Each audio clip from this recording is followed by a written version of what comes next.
I'm Sam, and this is Amazing Travels. Hey guys, so glad to announce that Amazing Travels is back. And basically, the reason I got to this point was I was working in Wichita as a reporter, like many of you guys know, and my contract came to almost an end. I kind of got out of it a little bit early because we had a friend's wedding that we had to go to in October, and I was out of vacation days. So the only option was to buy out. And then this wedding is in Germany, so I was like, why not just make an entire trip out of it? And more than just a trip, I decided let's not look for another job right now and kind of travel in an unending cycle. Sounds awesome, right? Well, it does for now. So what did I do? I drove with my mom from Wichita all the way down to Miami. It took like 26 hours. No big deal, but my ass was definitely hurting a lot. After that, spent 2 days in Miami before I hopped on a plane, and now I'm in London. This is my first stop on the trip. I've never been here, and that's kind of surprising because I've had the luxury of being able to travel quite a bit, but London was never like on my list, at least not at the top.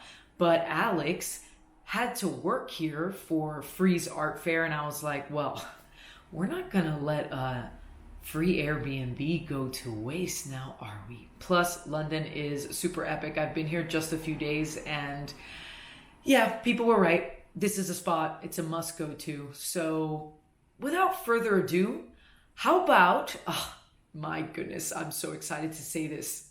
Stand by. It's time for the weekend review.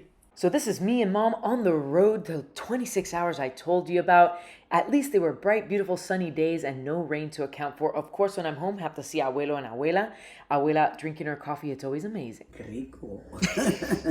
I couldn't be home in Miami without doing a few things. Eating Cuban food, those fritas that we got from Cuban guys. Seeing my doggy Thor, hey booby. And of course, going to the beach. That is just key. And my cousin Amanda was there for it. We're about to have a nice chill beach day in this bitch. I have tequila in here. just putting it out there. Just sitting in the back of this hot car. It's a can. It's fun. Solo hay tiempo en la vida para perrear. Our dancer-videographer duo are currently accepting donations. Venmo at Samantha-Montero-4. Just saying. Beautiful beach day, isn't it? We doubled up with now homemade Cuban food for dinner and pastelitos for breakfast. Heaven is Vicky Bakery. Creo que diga. That's your girl's plane right there. I'm only looking slightly houseless with backpack on the front, backpack on the back, but it is what it is. I literally never choose window seat because I always have to pee, but I took the risk this time and bam, 3 seats free. Yes, higher risk, higher reward, baby.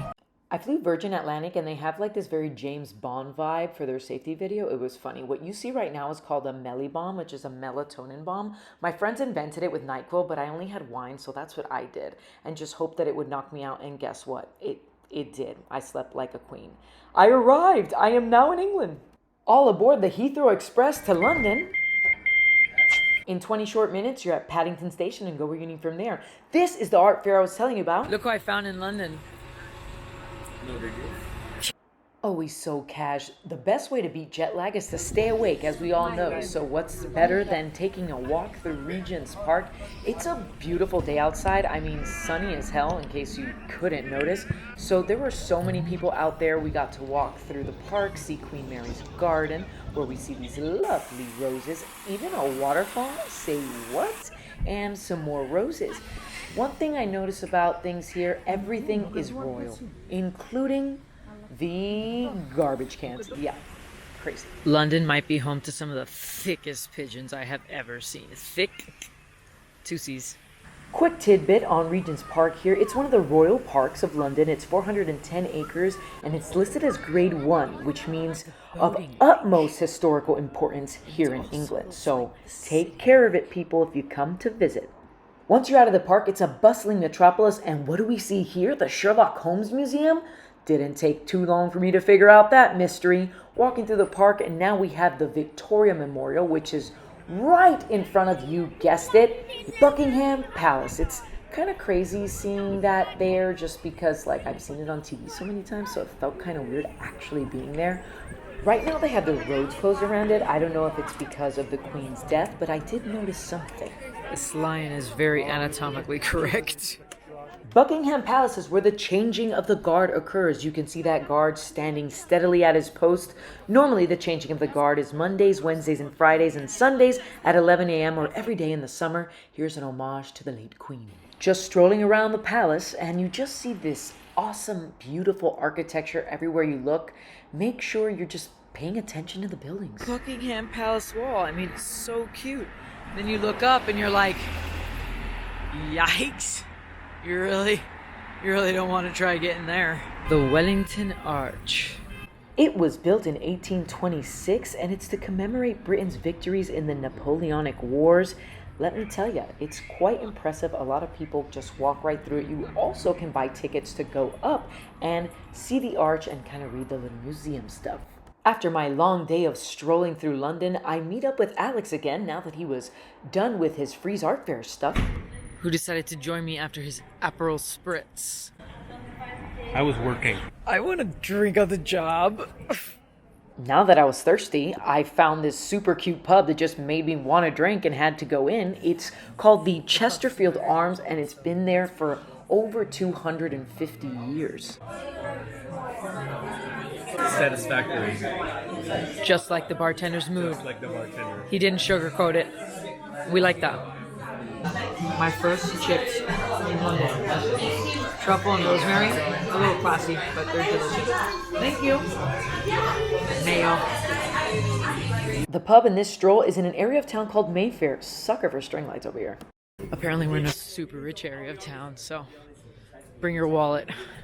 For dinner, we went to a friend of a friend's house in an area called Shoreditch. He's Italian and made fresh carbonara. But it's not just any pasta. It's pasta from Abruzzo in your honor. There we have Rebecca and Giovanni, and it was such a lovely evening with 4 or how many bottles of wine? Oof, doesn't matter, lost count. What I do remember is talking to these awesome people till like 2 in the morning, and then the very next day, our goal was to find tickets to the Arsenal versus Liverpool game. Hoping to get tickets.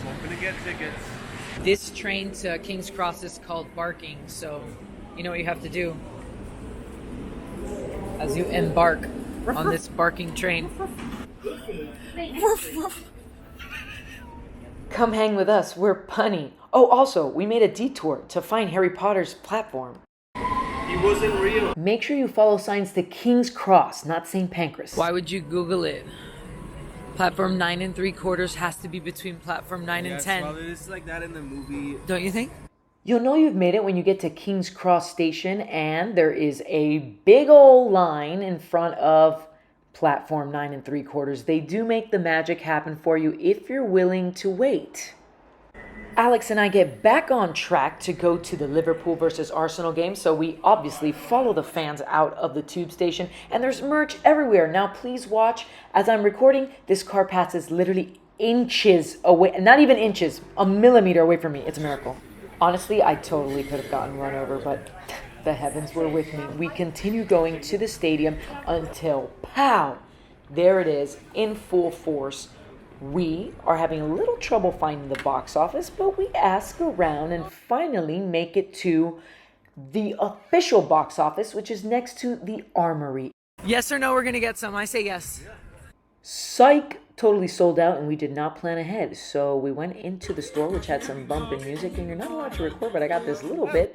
And then we decided to go through with our plan B, which is obviously eat. What you got there? It's not a British thing. What do they call it? Fish and chips. Ooh. Oh man, it looks amazing. Let me see. Point it over here. Oh my god, it's a whole damn fillet. Holy shit.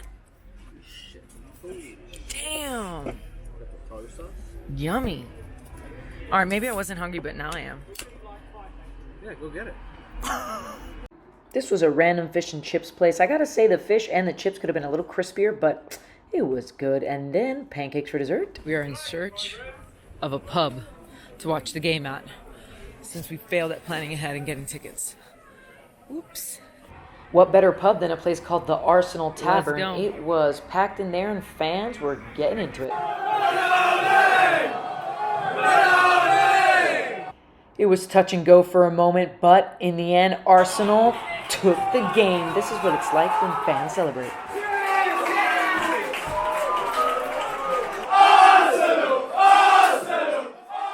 On our way home, for some reason, Germany decided to buy a bunch of ad space at this tube station in London, and it really made us, want to go, wouldn't you? It's the German guy. Oh, I'm not German. Yes, you are. Yeah, you are. I like my schnitzel and beers. Doch. No, I like freedom actually. Y'all know the video wouldn't be complete if I'm not subscribe and like to this channel if you liked my video. So there it is. And also, stay tuned. I'm going to be posting every single week right here on YouTube so you can kind of track my journey as I live it. And then I'll be on Instagram at Samazing Travels and on TikTok at Samazing Travels. So that will be more of a daily posting vibe, just so you know. Awesome. Can't wait to see you guys next week.